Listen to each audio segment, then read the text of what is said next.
पढ़ाएंगे सेंटेंस के बारे में। सेंटेंस कितने प्रकार के होते हैं? तो सेंटेंस कितने प्रकार के होते हैं? 5 प्रकार के होते हैं। कितने प्रकार के? 5 प्रकार के।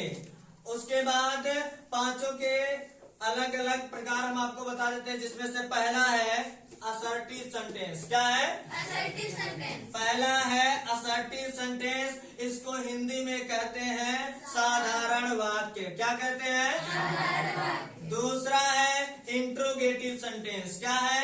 Interrogative sentence. हाँ, इसको हिंदी में कहते हैं प्रश्नवाचक वाक्य। क्या कहते हैं? प्रश्नवाचक। और तीसरा है इम्परेटिव सेंटेंस। क्या है? Imperative sentence. इम्परेटिव सेंटेंस को हिंदी में कहते हैं आज्ञा सूचक वाक्य। क्या कहते हैं? आज्ञा सूचक वाक्य। और चौथा है एक्सक्लेमेटरी सेंटेंस। क्या है? Exclamatory sentence. इसको हिंदी में कहते हैं विस्मय बोधक वाक्य। क्या होता है? विस्मय बोधक वाक्य। और पांचवा है ऑप्टेटिव सेंटेंस। क्या है? Operative sentence. इसको हिंदी में कहते हैं इच्छा सूचक वाक्य। क्या कहते हैं? इच्छा सूचक वाक्य। तो देखिए, आपके ये 5 प्रकार के सेंटेंस होते है।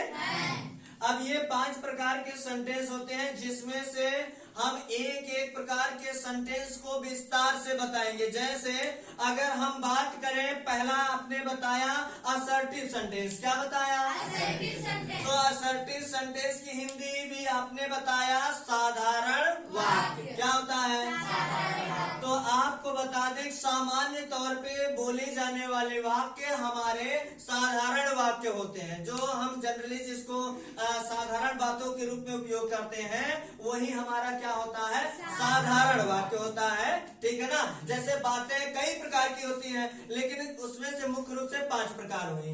अब पांचों में कुछ बातें ऐसी होती हैं कि जैसे साधारण बात, जैसे मोहन एक लड़का है। मोहन एक लड़का है, तो बताओ मोहन का लड़का होना कोई आश्चर्यजनक बात है क्या?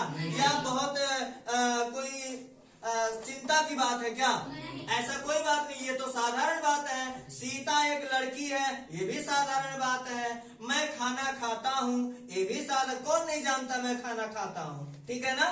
तो ये सब हमारे जो होते हैं साधारण वाक्य होते हैं, और ये असर्टिव सेंटेंस के अंदर आते हैं। लेकिन आपको ये भी बता दें कि असर्टिव सेंटेंस भी 2 प्रकार के होते हैं। कितने प्रकार होते हैं?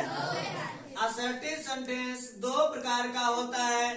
पहला है अफर्मेटिव सेंटेंस। क्या है? Affirmative sentence. अफर्मेटिव सेंटेंस, इसको हिंदी में कहते हैं स्वीकारात्मक वाक्य। क्या कहते हैं? स्वीकारात्मक। और दूसरा है निगेटिव सेंटेंस। क्या है? Negative sentence. निगेटिव सेंटेंस माने नकारात्मक वाक्य। क्या है? नकारात्मक वाक्य। नकारात्मक वाक्य। तो आइए हम सबसे पहले आपको बता दें अफर्मेटिव सेंटेंस किसे कहते हैं। तो भैया अफर्मेटिव सेंटेंस किसे कहते हैं, इसके बारे में हम आपको बता दें। तो ऐसा वाक्य, क्या है? ऐसा वाक्य। ऐसा वाक्य जिसके तथ्यों, घटनाओं, अवस्थाओं आदि को स्वीकार किए जाने का भाव उत्पन्न हो। क्या हो?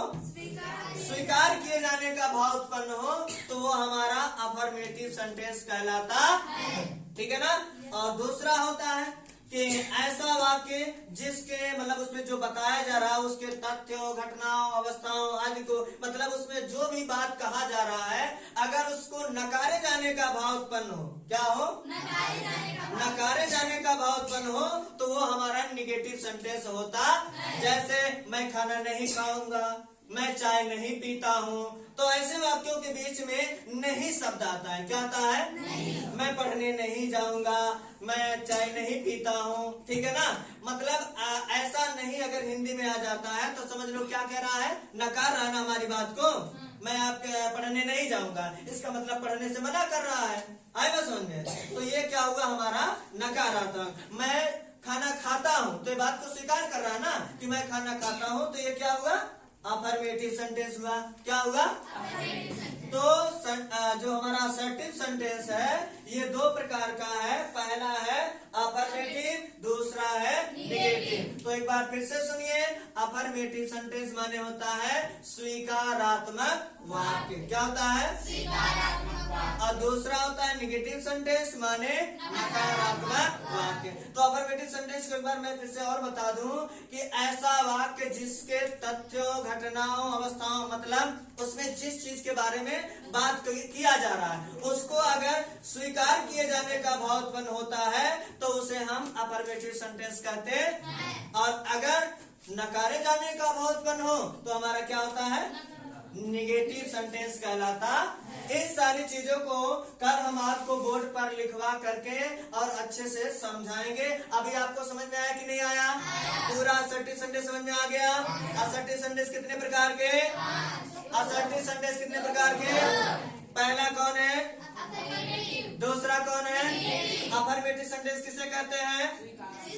स्वीकारात्मक वाक्य जिसमें तथ्यों, घटनाओं को स्वीकार किया जा रहा हो। ठीक है। और निगेटिव सेंटेंस माने नकारात्मक वाक्य जिसमें तथ्यों, घटनाओं को नकारा जाए। ठीक है। समझ में सबको आ गया? नहीं आ गया? सबको आ गया? याद हो गया? भूलोगे नहीं ना? कल बताओगे सब लोग? कल हम आपको कॉपी में नोट करवाएंगे। Okay, thank you. कल